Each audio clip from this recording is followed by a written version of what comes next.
जोधपुर में एक सप्ताह पहले हुए सनसनीखेज अनीता चौधरी हत्या मामले में पुलिस को बड़ी सफलता हाथ लगी है। हत्या के बाद शव के 6 टुकड़े कर छिपाने वाले आरोपी गुलामुद्दीन को मुंबई सेंट्रल रेलवे स्टेशन से गिरफ्तार कर लिया गया है।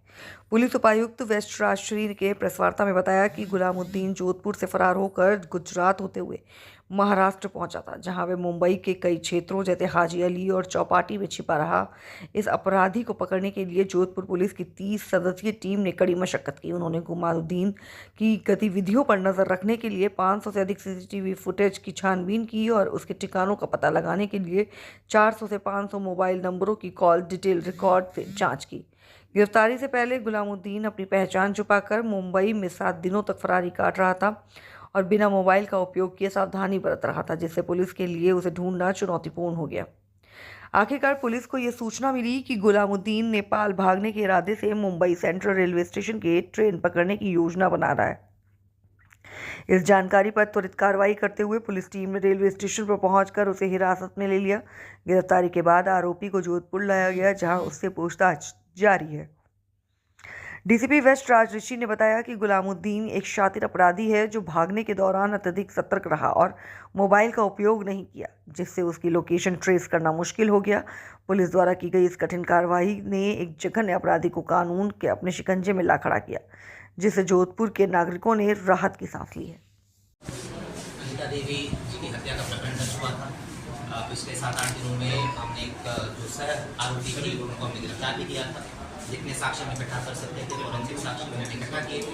जो मुख्य आरोपी था गुलामुद्दीन, पिछले 7-8 दिनों से भागा हुआ था। 29 तारीख को यहाँ से भागा था। हमारी करीब 20 लोगों की टीम एडिशनल डीसीपी वेस्ट के सुपरविजन में और एसएचओ बास्ती, एसएचओ बोरानाडा इनके साथ थे। हमारी करीब 20 लोगों की टीम निरंतर गुलामुद्दीन के पीछे भाग रही थी। यहाँ हेडक्वार्टर पर हमारी साइबर टीम जो है वो टेक्निकल साक्ष्य इकट्ठा कर रही थी और फील्ड टीम को जैसे जैसे जो सूचना आ रही थी वो सूचना प्रदान कर रही थी। और 7 दिनों के अथक प्रयास के बाद कल हमने जो मुख्य आरोपी है गुलामुद्दीन, उसको मुंबई सेंट्रल जो रेलवे स्टेशन है वहाँ से हमने दस्तयाब किया। वो वहाँ से आगे नेपाल जाने की फिराक में था और बिल्कुल अगर थोड़ा भी अगर लेट होता तो वो आगे निकल जाता। 30 को एफआईआर हुई है, 30 के रात की घटना है। एफआईआर 31 को हुई है। 30 के रात की घटना है। 30 के रात को मतलब शवरी अभी तक जो चीज़ सामने है कि 31 घटना तो उससे 2 या 3 दिन पहले की है। बिल्कुल वो अभी पूरा जो क्रोनोलॉजी है, जो सीक्वेंस ऑफ इवेंट है, वो अभी अनुसंधान में, इनसे पूछताछ में भी वो सारी चीज़ें क्लियर सीक्वेंस तो बताया नहीं। उसकी वाइफ को उतना ही पता था जितना इसने बताया। वो उसने बस यही बताया कि 28 तारीख के आसपास इस तरह की घटना हुई। जो उसके पूछताछ में था ये पहले भी बता चुके हैं। बाकी उसके बाद क्या क्या रहा, उसके पहले क्या क्या रहा, किसकी क्या भूमिका रही, किसकी क्या संलिप्तता रही, किस उद्देश्य से किया गया, ये सारी चीज़ें जो है ये अभी अनुसंधान का विषय और अभी पूछताछ करेंगे, इसकी पुलिस कस्टडी लेंगे और जितनी भी चीज़ें हमने अभी तक अनुसंधान की है और इससे जो चीज़ें सामने आएंगी सबको लिंक करेंगे, प्रकरण से लिंक करेंगे और जैसे जैसे जो चीज़ें सामने आएंगी आपको। बॉम्बे से 3 व्यक्ति पकड़ के लाया गया या 1 व्यक्ति पकड़ के लाया? 1 व्यक्ति। 3 नहीं थे वो? नहीं, 1 था बस। पक्का ना? इसने आज कल अपने ताऊ जी के लड़के से जब बात की थी, फोन जब चालू हुआ उसका, वो क्या समय रहा होगा? कैसे बात की, क्या बात की, हम इसे कैसे पकड़ कर लाए वो हम बता नहीं सकते हैं, ठीक है। बट मैं अब ये बता सकता हूँ कि जितने भी हम टेक्निकल टूल्स इस्तेमाल कर सकते थे, जो भी हमारे पास थे, रिश्तेदार कितने इन्वॉल्व हैं? ये सारी चीज़ें अनुसंधान का विषय। किसकी क्या संलिप्तता, एक बार मैं फिर से सबके बेनिफिट के लिए एक बार रिपीट कर रहा हूँ।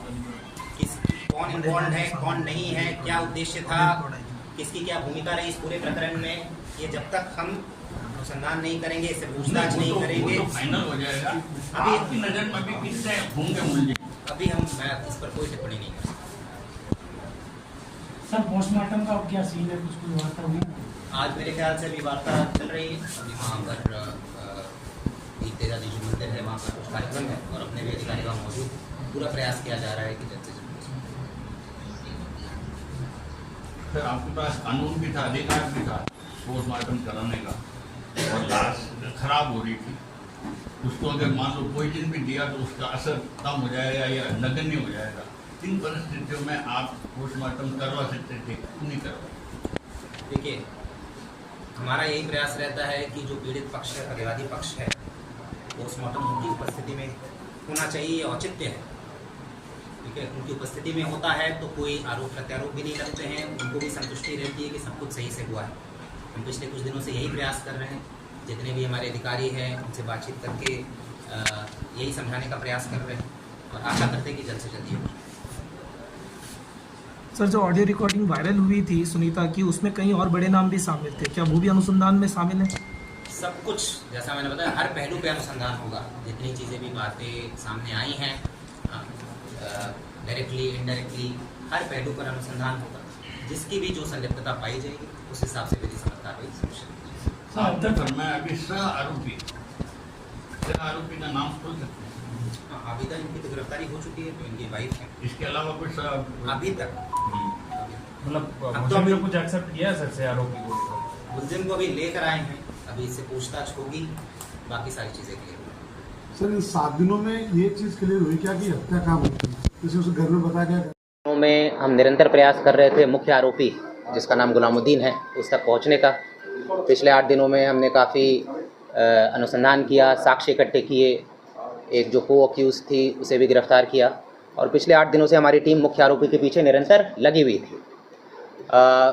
Additional DCP west Nishant Bhardwaj के सुपरविजन में एसएचओ बोरानाडा, एसएचओ बासनी, इनके निर्देशन में करीब 20 लोगों की टीम, ये जो मुख्य आरोपी है गुलामुद्दीन, इसके पीछे पिछले 7 दिनों से लगी थी।